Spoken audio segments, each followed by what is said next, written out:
Hi, I'm Brian Frain, and with me is Hillary Logan. We're from Rockhurst University in Kansas City, Missouri, and our study is on what the texts in textbooks don't say about forced migration. We're looking for new instructional strategies in social studies education. So I'm interested in migration and refugees for a couple of reasons. First of all, my father was an immigrant and my grandparents were immigrants. And then also 12 years ago, I was missioned by my provincial to Burma, also known as Myanmar. And it was there that I learned about the real challenges of what migrating looks like in a developing country. I taught English as a second language in Rangoon, and I also saw young adults fleeing from their homes to either large cities or migrating to other countries. Um, it was really difficult for them, and so I became more interested in this topic. I'm also interested in this topic because my grandmother was an immigrant from the Netherlands. She was actually a prisoner of war during World War II. She was captured as a courier who was helping Jews leave from the Netherlands and was placed first in Utrecht prison and then was sent to several different concentration camps. She was only 19 years old when she was captured. And when I think about the stories that she would share with our family and with my mother in particular, those stories really brought out this idea of empathy and compassion in the ways in which she had to learn and grow as she moved over to the United States. She married my grandfather by proxy. He was actually in the army that helped to liberate different concentration camps during that time. They fell in love. And when she moved to the United States, one of the things that really captures me is the fact that she had to become an American. She had to be a part of that assimilation process. And as a result, she suppressed the fact that she could speak four different languages. And so my grandmother never really spoke Dutch in the home. She did some tutoring, but she didn't actually include that language. And so that's a huge part of human geography is understanding language and culture. And so Brian's going to talk a little bit more about how we were looking at our human geography curriculum and saw that there were some gaps in the ways in which we wanted our students to learn more about immigrants, refugees, and migration. So our experience with migration and immigrants is very different than what the book gives and offers to our students. One example is a textbook that's broken down into four different key issues. The first one is, where are migrants distributed throughout the world? Where do people migrate within a country? Why do people migrate? And then fourth, why do migrants face challenges? But throughout the textbooks that either we have adopted or we have reviewed, we've never really seen that story of one migrant or a person who was a refugee or one who was seeking asylum. And that's what we want to include in our study. So our our our curriculum has been developing over several years now. We first wanted to cover developing countries. We find that our students really need to learn much more about what a developing country is and why it lags behind development. And so Hillary in 2015 and 16 introduced a developing country project in order to assign one developing country to a group of three students, where they would begin with current events of uh, of what was going on in that developing country. And then eventually, when I took over the class in 2018, what I did was I started inviting migrants, refugees to come into our classroom to speak, which we had migrants from Haiti and from Congo, but that was a very convenient way for our students. And so we wanted to find out more about moving our students from on campus to disembedding them, to move off campus, to meet immigrants who came from these developing countries who now live in Kansas City. And so we ran some surveys, and we've been collaborating with some outside agencies this last semester and this semester. So for reference, Brian was talking about the Developing Country Project. And just so that you know, one of the things that we did with those students is we really had them map out and learn the different aspects of and different challenges that developing countries face by creating that Developing Country Project. And that Developing Country Project included things like mapping and current events of the particular country, as well as a final presentation, which included things like the country profile and the ways in which refugees or immigrants were a part of that particular country. But one of the things that we saw that was missing was this idea of compassion.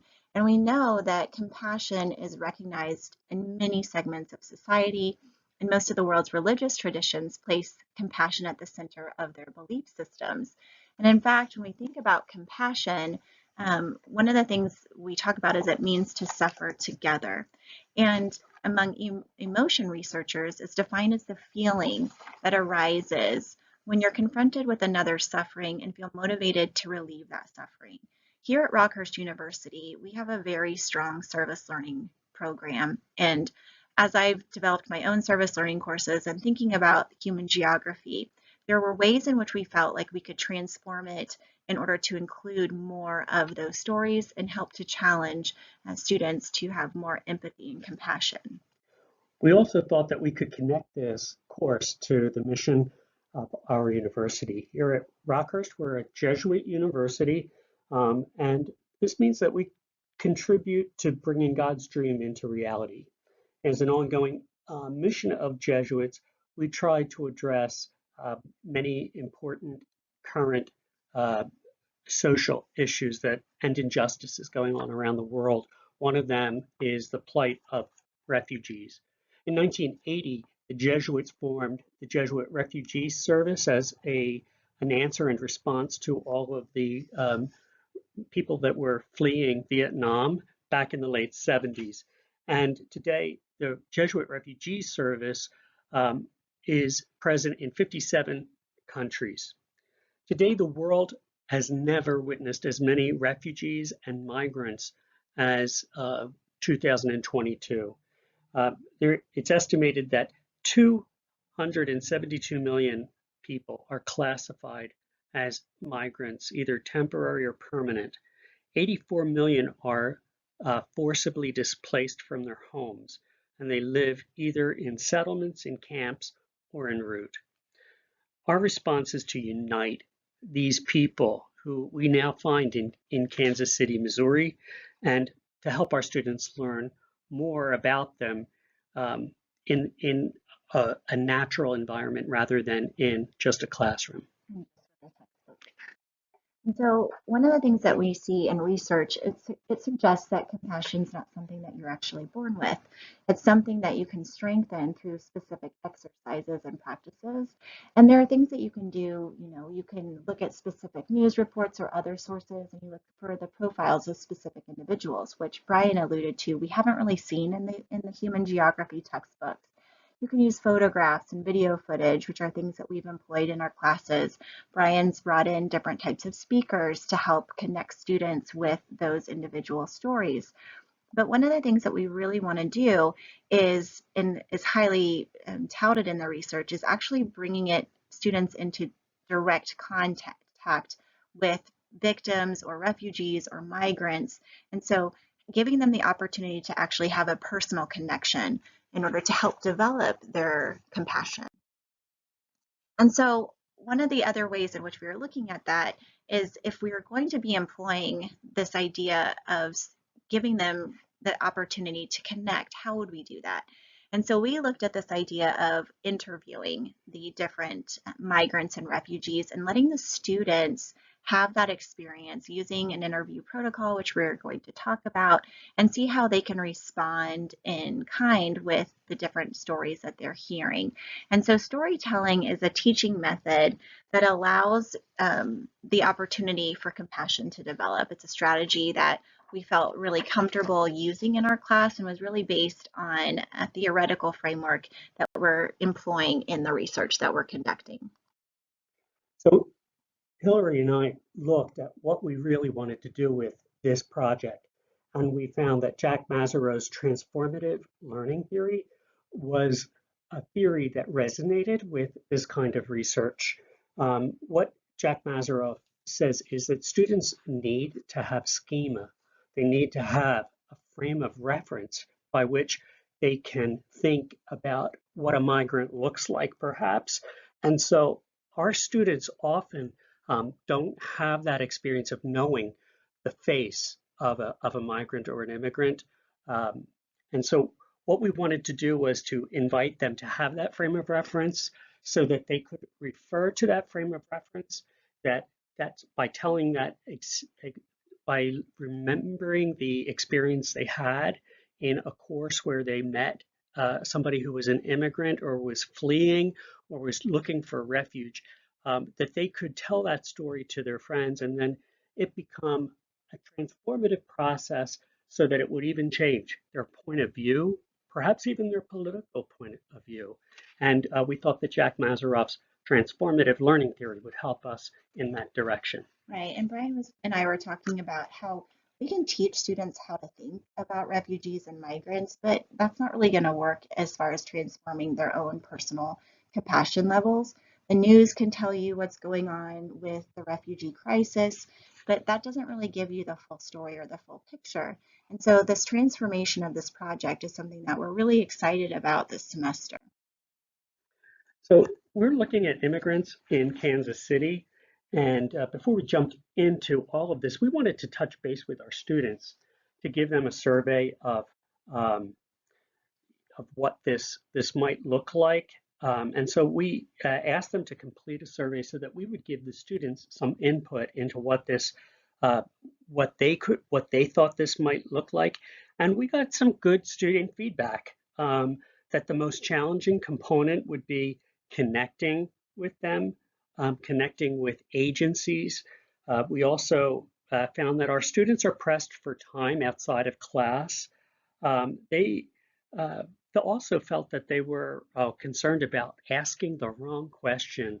And so we really wanted to just make sure that we were looking at our students' needs as well as the needs of also the immigrants to make sure that respect was a key part of our research.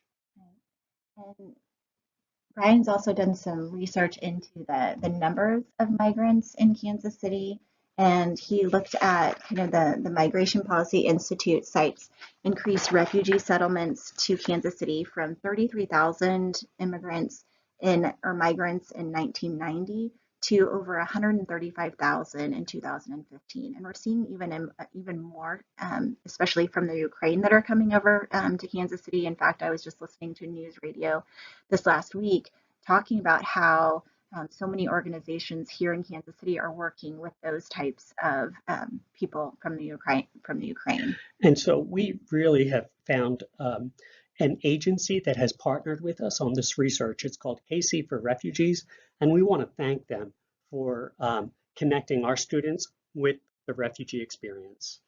And through this experience, it also has really set a call to action before we talk a little bit about our methods. But Brian's class has also been helping KC for refugees through this process and connecting with them. Yeah, we've collected, we've had drives, and in one of those drives were for hygiene products. We collected bags and bags of hygiene products to assist these people as they get resettled. I'm so excited with the ways in which we're transforming the Developing Country Project to really expand the narrative in order to provide the opportunity for students to continue to grow in their compassion levels. We know that undergraduate students are still at such a critical age in brain development. And this is something that we're excited to partner with KC for Refugees. And so we've already conducted the pre-survey that looks at the compassion levels of our undergraduates, and they are now in the field doing their survey or doing their interviews with different refugees and migrants, and they went through an interview protocol with them. One of the things that Brian said is they didn't know what questions to ask, and so we looked at the Reimagining Migration project organization, and they looked and gave a lot of really fantastic questions that would make the students more comfortable in those settings, as well as would allow the migrants to really tell their stories in a personal way. So our students are working in groups of 2 to 3, and they are being asked to either meet at a coffee shop, if that's not convenient for everyone, to do it via Zoom for those interviews. And so we're starting to see the students are beginning to connect with these stories, which is really exciting for us. And so moving forward, we will be using, or just to give a little bit more as far as the background, the study instruments that we're using and a little study update. Sure. So our students are going to, they're broken down into 6 groups. And so we've chosen 6 different developing countries for our students. And a representative from each of those countries will be the participant from the refugee and immigrant side. We looked carefully around for instruments that could measure changes in compassion for students, and we found that there was an attitude scale for asylum seekers and refugees that was developed in Turkey by Yelpaze and Gule. We had the good fortune of one of our colleagues who was able to translate that for us, Dr. Nilüfer Guler, and she works here at Rockhurst University, and the questions were appropriate. And Hillary did some research on interview protocol and found a very good interview pathway for our students from Reimagining Migration Organization. So we went over those protocol in class and made sure students felt that they could, that they had enough questions that could direct them in one of 4 ways. We look forward to all of the data that we collect, both the before the interview and after the interview, to see whether the whole experience changes our students' attitudes about refugees and compassion. Thank you so much for attending.